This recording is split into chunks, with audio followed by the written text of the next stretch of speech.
정결과 부정이라는 제목을 가지고 말씀을 나누도록 하겠습니다. 우리가 지금 새벽마다 레위기 말씀을 보고 있는데요. 레위기 말씀의 굉장히 중요한 개념은요, 회복입니다. 그러니까 회복의 관점에서 우리가 바라보고 또 이제 그 말씀을 읽어야 됩니다. 그러니까 레위기 말씀이 없으면, 모세오경 중에 레위기 말씀 없으면요, 정말 우리에겐 소망이 없습니다. 왜냐하면 이 모든 규례를 지킬 사람은 아무도 없기 때문이죠. 그러니까 이 모든 규례, 613개나 되는 이 규례를, 랍비들이 정해 놓은 그 613개나 되는 규례를 지킬 수 있는 사람, 완벽하게 죽기 전 직전까지 지킬 수 있는 사람은 아무도 없습니다. 그래서 그것을 아시고 레위기를 지정하시면서 속죄제, 속건제, 여러 가지 제사법과 정결 규례를 정하시면서 어떻게 하면 부정하여졌을 때에 회복할 수 있을까? 그 규례가 적혀 있는 이제 책이 바로 레위기입니다. 그래서 특별히 11장의 15절은 11장과 15장까지는 정결과 부정에 관한 규례가 나와 있는데요. 11장은 정한 짐승, 부정한 짐승에 관한 이야기입니다. 12장은 출산에 관한 규례입니다. 13장은 악한 피부병, 나병에 관한 규례입니다. 15장은 유출병에 관한 규례인데요. 그 사이에 있는 것이 정결법에 관한 규례, 14장 오늘 본문 말씀입니다. 모든 만물을 창조하신 하나님은 하나님께서 어떤 민족을 택하셔서 언약을 하십니다. 그 민족이 바로 이스라엘이죠. 이스라엘과 언약을 하시고, 너는 내가 너희 하나님이 되고 너는 나의 백성이 될 때에 이것을 지켜야 된다라고 하시면서 언약을 하십니다. 이 언약은 다른 말로 하면 계약입니다. 일종의 계약입니다. 고대 근동의 계약과 비슷합니다. 종주권의 어떤 주인과 종의 관계 가운데 너는 이것을 지켜야 된다. 그래야 내가 너희 하나님이 되고 너는 나의 백성이 될 것이다. 라는 그런 관계 가운데에 세워진 규례가 바로 이제 우리 모세오경입니다. 그래서 그 규례를 정하시고 또 제사법부터 정결과 부정 규례까지 말씀하고 계시는 것입니다. 하나님은 언약 백성들에게 명하십니다. 그리고 명하시면서 원하시는 모습이 있는데 바로 정결입니다. 정결하게 원하십니다. 그래야지, 정결해야만 하나님의 임재 가운데 거룩함에 들어갈 수 있습니다. 부정한 상태에서 하나님을 만날 수 없습니다. 부정한 상태에서 하나님을 만나면 즉각 처결입니다. 죽습니다. 부정한 몸을 가지고 하나님 앞에 바로 설 수 있는 사람 아무도 없습니다. 그렇기 때문에 우리는 정결해야 합니다. 그러니까 언약 백성들은 정결해야 되죠.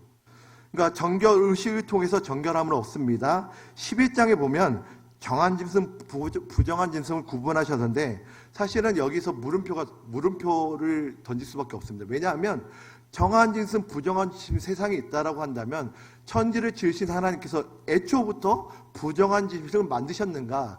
물음표를 던질 수밖에 없습니다. 그리고 이 정한 짐승과 부정한 짐승의 기준은 무엇인가? 도대체 이 동물은 왜 부정한 짐승이며 왜 부정한 정결한 짐승인가? 이 기준에 대해서도 학자들 간에 논란이 많습니다. 가장 합리적이고 가장 이제 성경적으로 접근하는 이제 그 해석은 생명과 관련이 있습니다. 그 생명은 곧 피죠. 피는 곧 생명을 의미합니다. 피를 흘리거나 피를 먹거나 죽은 시체를 만지거나 잡식성 있는 모든 짐승은 다 부정합니다. 그러니까 하나님은 이러한 짐승들을 왜 부정한 짐승, 정한 짐승으로 구분하셨을까? 사실 정한 짐승, 부정한 짐승에 대한 이야기는요, 레위기만 나오지 않습니다. 레위기 전에 창세기에 먼저 나옵니다. 노아 때에 노아의 방주에서 들여놓을 때 정한 짐승 몇 마리, 부정한 짐승 몇 마리를 이제 노아의 그 홍수 가운데 이제 배에 들여놓으라고 명하시죠. 그러니까 그때 처음 등장한 것이 정한 짐승, 부정한 짐승입니다. 그렇다고 한다면 하나님께서 애초부터 그렇게 만드셨을까? 저는 아니라고 생각합니다. 하나님은 모든 만물을 창조하셨을 때 보시기에 좋았더라라고 감격하시면서 모든 만물을 완벽하게 지으셨습니다. 사람도 하나님의 형상을 따라 지으시면서 보시기에 좋았더라라고 말씀하셨죠. 그러니까 하나님은 모든 만물을 보시기에 좋았더라 하시면서 완벽하게 지으셨지만 인간의 죄로 말미암아 오해되어지고 또 결핍되어지는 부분이 있었던 것 같습니다. 그래서 우리는 그 죄의 습성을 갖고 있는 인간이지 원래는 우리가 죄인이 아닙니다. 원래는 하나님의 형상이죠. 우리는 하나님의 형상입니다. 죄로 말미암아 깨어진 것뿐이죠. 그러니까 죄로 말미암아 깨어진 부분을 우리는 다시 한번 회복해야 될 줄 믿습니다. 우리는 하나님의 형상을 회복해야 합니다. 그러니까 하나님의 형상을 회복하기 위해서 하나님께서 많은 질서들을 말씀하셨는데요. 하나님께서 일방적으로 어떤 한 민족을 택하시면서 언약을 맺는, 그리고 규례를 정하시는 이 규례들이요, 고대 근동의 규례와 비슷한 것 같지만 사실은 차이가 있습니다. 그러니까 차이가 있죠.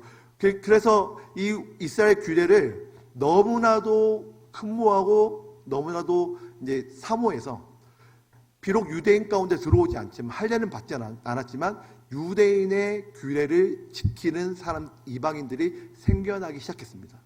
그 사람들을 통틀어서 신을 경외하는 자, 하나님을 경외하는 자라고 이야기하죠.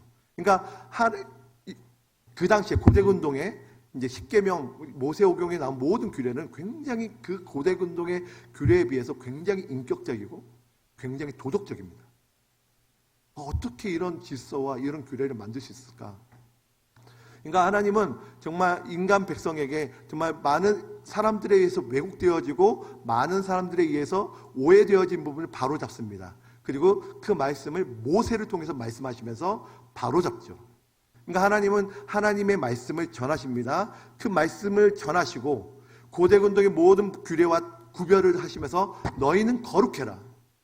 내가 거룩하니까 너희도 거룩해라 라고 말씀하시는 것입니다.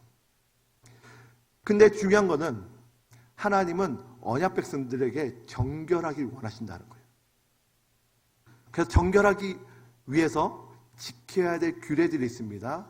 그러니까 부정한 짐승을 만지면요, 부정해집니다. 부정한 짐승을 먹거나 부정한 짐승을 만지면 부정해집니다.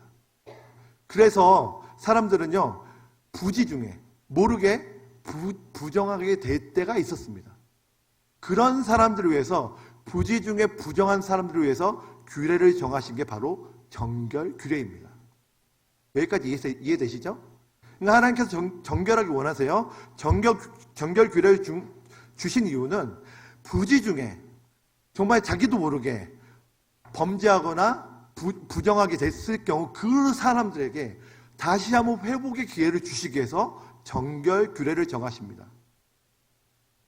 그러니까 다르게 또 얘기하면요, 고범죄를 지은 사람, 고의로 살인하거나 고의로 범죄한 사람들은 구약의 말씀에 의하면 즉각 처리가 됐어요. 대부분.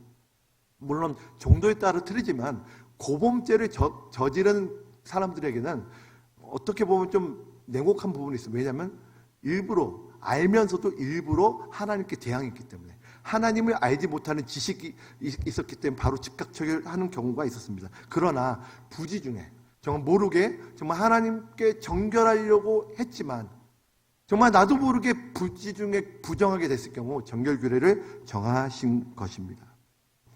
근데요, 일반 사람들은요, 만지거나 섭취하면, 부정한 짐승을 섭취하면 부정해집니다.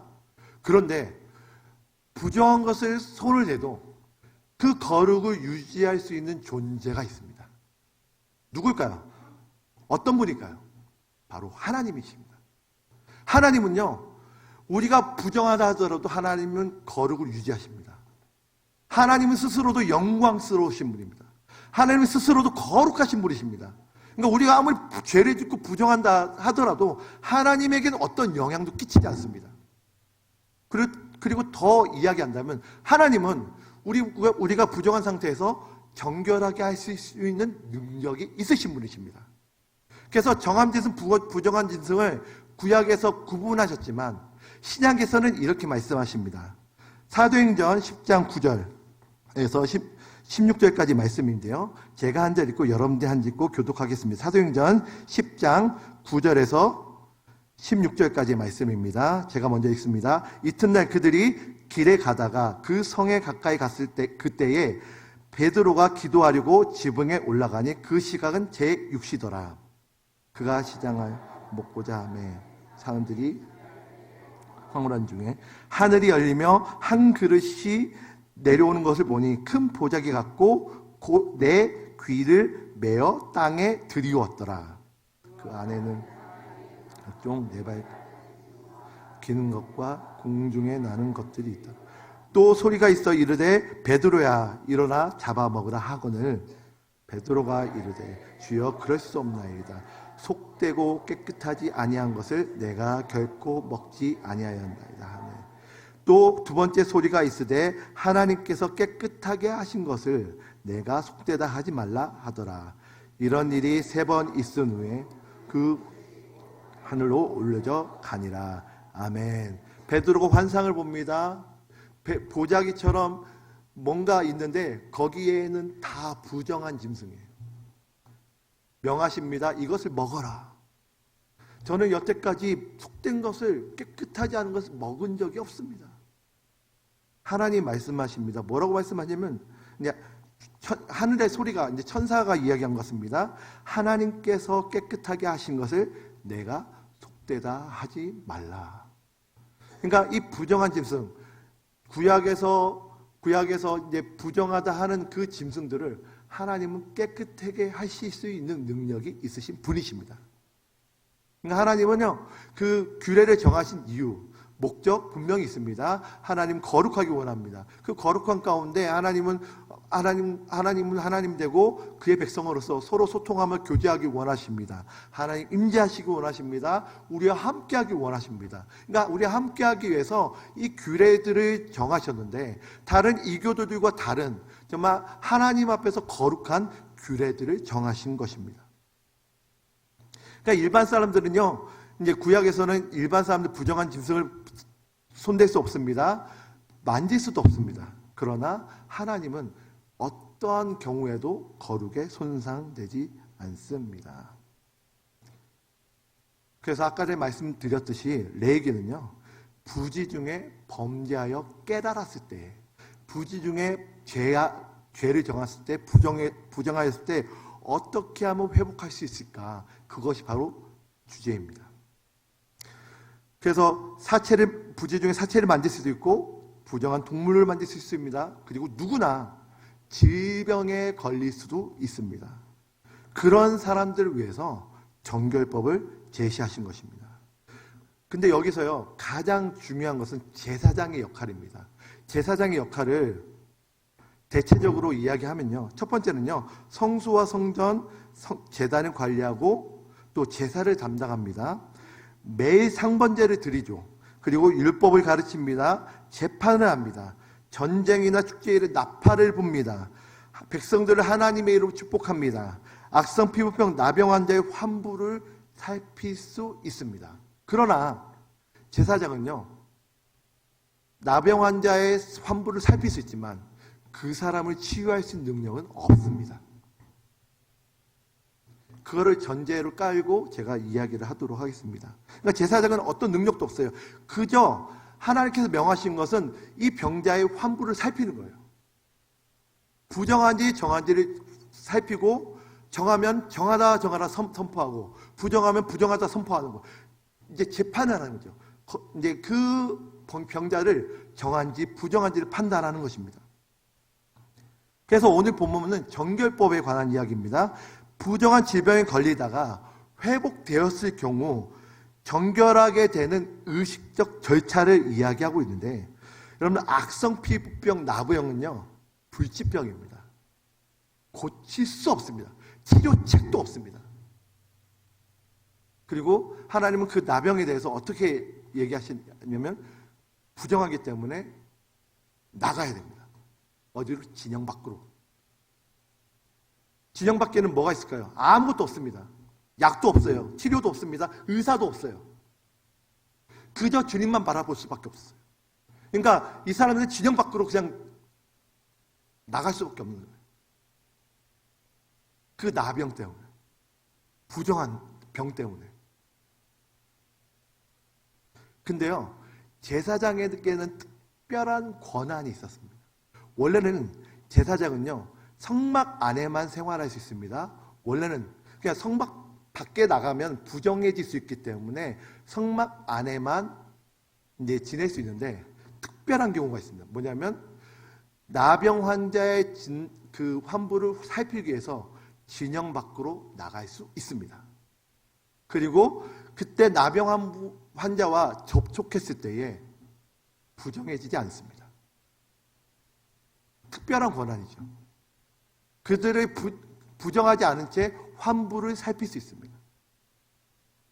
그래서 오늘 본문 말씀을 하나하나 보면서 그 절차를 좀 보려고 합니다. 첫 번째는 제사장은 정결함 받을 사람에게 명하여 예식에 쓸 예물을 가져오게 합니다. 14장 3절에서 4절 다 함께 읽겠습니다. 시작. 제사장은 진영에서 나가 진찰할지니 그 환자에게 있던 나병 환부가 나았으면 제사장은 그 정결함을 받을 자를 위하여 명령하여 살아있는 정결한 새 두 마리와 백향목과 홍색실과 우슬초를 가져오게 하고. 아멘. 여기서 보면 새는 환자를 상징합니다. 새에게 행해지는 예식 하나하나가 환자에게 일어날 변화를 상징하는 것입니다. 새는 분명히 살아있어야 됩니다. 그리고 정결해야 합니다. 백향목은 어떤 백향목은 어떤 나무냐면 향기로운 향을 바라며 잘 썩지 않습니다. 그래서 다시 부정함에 들어가지 않도록, 썩어 들어가는 육체가 되지 않도록 가지지 않기 위해서 바치는 제물입니다. 그러니까 상징적인 부분이죠. 홍색실은 무엇입니까? 이 홍색실은 피색과 같습니다. 그리고 천으로 된 옷의 재료인데 죽음에 대한 어떤 생명의 승리를 상징합니다. 우슬초는 무엇일까요? 흡수력이 좋은 박하종의 일종입니다. 강한 향을 내며 방부제 재료로도 사용이 됩니다. 피를 찍어서 뿌리기도 하죠. 그래서 정결함을 입을 때에, 정결한 예식을 할 때에 우슬초를 많이 사용합니다. 다윗이 밧세바를 범했을 때 이렇게 고백합니다. 시편 51편 7절에 이렇게 말씀합니다. 우슬초로, 다 함께 읽겠습니다. 시작. 우슬초로 나를 정결하게 하소서. 내가 정하리이다. 나의 죄를 씻어 주소서. 내가 눈보다 희리이다. 우슬초 그리고 홍색실 백향목은 이 정결함을 입게 될 환자에게 필요한 예물입니다. 그거를 준비하게 합니다. 그리고 나서 2마리의 새를 준비합니다. 그 2마리의 새 중에 1마리는 죽입니다. 근데 지켜야 될 것이 뭐냐면 흐르는 물, 이건 생수를 의미하거든요. 흐르는 물 질그릇 안에서 그 새를 잡는다는 것입니다. 5절 말씀 같이 읽겠습니다. 시작. 제사장은 또 명령하여 그 새 하나는 흐르는 물 위 질그릇 안에서 잡게 하고. 그러니까 생수 담긴 질그릇 안에서 잡는다는 것입니다. 물과 피가 섞입니다. 그리고 그 환자를 그 새의 죽음은요, 환자가 당할 수밖에 없는 죽음을 의미합니다. 세 번째는 살아있는 새를 백향목과 홍색실 우수초 같이 묶어서 그 죽은 새의 피에 묻힙니다. 6절 말씀 같이 읽겠습니다. 시작. 다른 새는 산채로 가져다가 백향목과 홍색실과 우수초와 함께 가져다가 흐르는 물 위에서 잡은 새의 피를 찍어. 다른 새 한 채를 백향목과 홍색실 우수초와 함께 가져다, 그러니까 생수가 담긴 피와 섞인 물과 피가 섞인 것을 찍어 바르고 그리고 악성 피부병 환자에게 뿌립니다. 7번 뿌리죠. 7절 말씀 다 함께 읽겠습니다. 나병에서 정결함을 받을 자에게 7번 뿌려 정하다 하고 그 살아있는 새는 들에 놓을지며.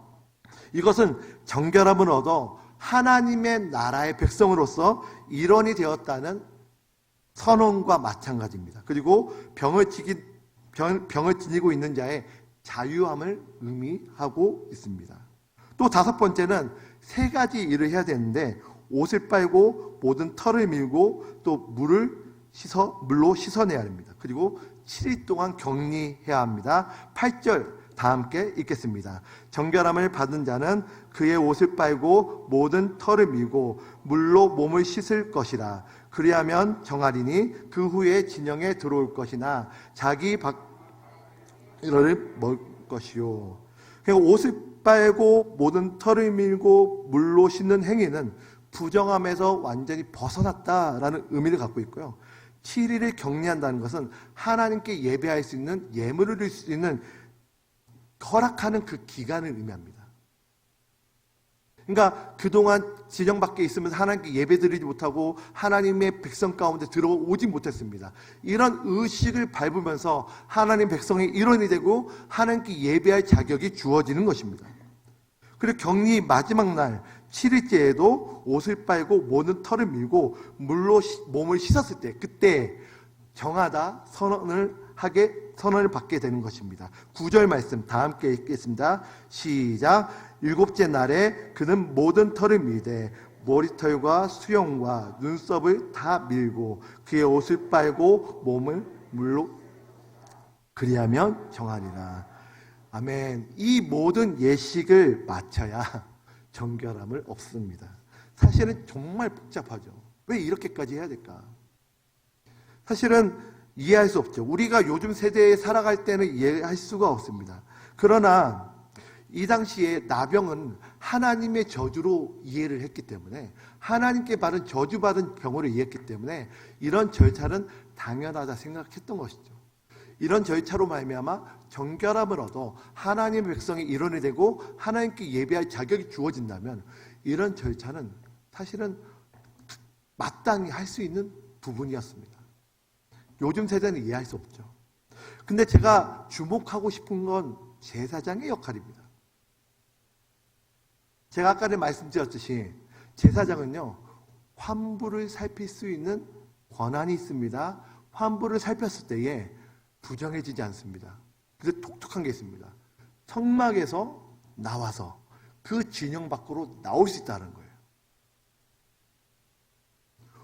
그 나병 환자를 환부를 살피기 위해서 제사장이 성막을 나와서 그 진영 밖을 나와서 환부를 살필 수 있다는 것입니다. 그러니까 자기가 생각했을 때에 뭔가 나아지고 정결해진 것 같다라고 하면 요청합니다. 그 요청을 들으면 제사장이 진영 밖으로 나오게 되고 정말 정결하여졌는지 환부를 살핍니다. 환부를 살폈을 때에 정말 정결함을 받았다 했을 때 이러한 정결 예식의 절차를 밟게 되는데, 아니다, 아직도 부정하다라고 하면은 부정함을 선언하고 다시 한번 성막으로 들어가게 됩니다. 그러니까 사실 되게 흥미로운 부분이죠. 원래 성막 안에만 살 수 있었던 그 제사장이 성막 밖으로 나와서 진영 밖으로 나오게 된다는 거죠. 저는 이걸 보면서 예수님이 생각납니다. 여러분, 진영 밖은요, 소망이 없어요. 의사도 없습니다. 병원도 없습니다. 그저 하나님만 바라볼 수밖에 없는 상황입니다. 버려졌어요. 그 나병으로 인해서. 그 하나님께 저주받았다라고 생각되어지는 그 죄인들, 나의 죄로 인해서 이 질병이 걸렸다라는 그 죄책감 가운데, 정죄감 가운데 소망이 없이 살아갑니다. 그 소망이 없는 사람에게 예수님은 하나님의 품을 떠나 진영 밖에 마치 우리가 소망이 없이 살아갔던 죄인처럼 우리에게 예수님 찾아오셨다는 거예요. 인간 제사장은요, 회복할 수 있는 능력이 없습니다. 그러나 대제사장이 되신 예수 그리스도는 그 하나님의 영광 가운데, 하나님의 임재 가운데 계신 그 품을 떠나서 진영 밖에 있는 소망이 없이 살아가는 인간들에게 찾아오셨다는 거예요. 그분이 오셔서 어떤 말씀을 하셨을까요? 마태복음 9장 12절 13절 다 함께 읽겠습니다. 예수께서 들으시고 이르시되 건강한 자에게는 의사가 쓸데없고 병든 자에 쓸데가 있느니라. 너희는 가서 내가 긍휼을 원하고 제사를 원하지 아니하노라 하신 뜻이 무엇인지 배우라. 나는 의인을 부르러 온 것이 아니요 죄인을 부르러 왔노라 하시니라. 아멘. 예수님이 누구를 찾아오셨나요? 죄인이에요. 정말 세상에서 잘 나가고 왕, 귀족 그들을 찾아오신 게 아니라, 정말 나는 완벽하다, 나는 어떤 그런 사람들이 찾아오신 것이 아니라 그 땅에서 소망이 없고 정죄되고 사람들에게 짓밟힌 소외된 사람들을 만나기 위해서 이 땅에 오셨다라는 것입니다. 원래는 하나님의 영광이 더 좋았겠죠. 하나님의 품 안에 있는 것이 예수님에게 너무 좋았겠죠. 그러나 우리 인간들, 소망이 없이 살아가는 이 인간들을 보시면서 긍휼한 마음으로 그 성막을 떠나서 진영 밖으로 나왔던 제사장처럼 대제사장이 되신 예수님께서 이 땅에 오셔서 죄인들을 불러 회개시키러 왔다라는 것입니다. 소망을 주러 왔다는 것입니다. 심지어 예수님은요, 인간 제사장은 회복할 능력이 없지만 예수님에게는 능력이 있었습니다. 어떤 나병 환자가 있었습니다. 나병 환자가 예수님께 전신전력으로 달려갑니다. 만약에 사람들이 사는 곳에 나병 환자가 들어가면요, 사람들이 이따만한 돌을 던져서 죽여도 살인죄로 적용되지 않아요. 왜냐하면 부정한 자이기 때문에. 사람들이 해야 했기 때문에. 그런데요, 이 나병 환자는 목숨을 걸고 예수님 앞에 달려갑니다.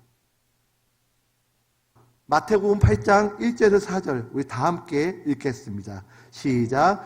예수께서 산에서 내려오시니 수많은 무리가 따르니라.